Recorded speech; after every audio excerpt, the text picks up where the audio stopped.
That first moment when the crocodile latched on? I was singing, I'm gone. I'm gone for sure. He took on a croc and somehow survived, but only barely. Now the whole country wants to know why.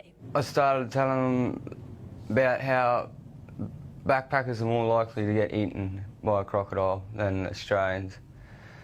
So we decided to go down to the river and test the theory. This was no joke. 18-year-old Lee DePauw, full of Aussie bravado and bragging to a girl he'd just met, deliberately plunged into crocodile-infested waters. How many drinks had you had by that point?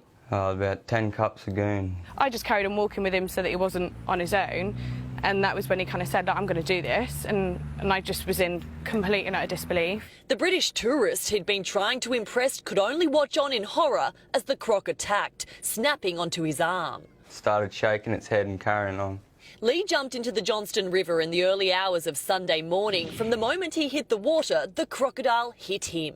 Grabbing his arm, dragging him down, he punched it in the snout, but it dragged him 6 metres and was about to perform the death roll. A split-second, desperate decision to gouge its eye saved his life. The croc released. Swam back to the stairs with one floppy arm and pulled myself out. Lee was covered in blood, most of it still stains him. But incredibly, frustratingly, he has no regrets. Do you understand that most of the country thinks that you're one of the stupidest people around right now? Yeah, I do.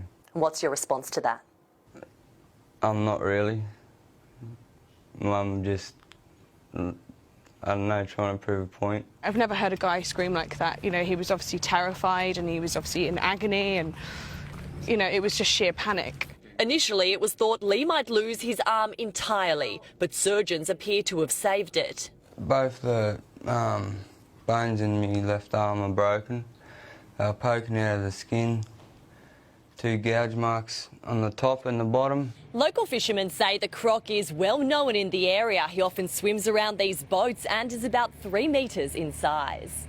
Lee says he doesn't want to see the crocodile that attacked him killed, but rangers have set up a trap to catch and remove it. Now it's being trapped. I don't want that crocodile harmed, and I want it released back into the wild, and I want it to have a happy life. Despite being a North Queensland local and growing up knowing the dangers of crocs in waterways, the young man denies he's done anything wrong. Haters gonna hate. As for the girl he risked his life for, Lee says it paid off. He's convinced her to go on a movie date. She's beautiful, caring and kind. Queensland is watching the #1 news hour.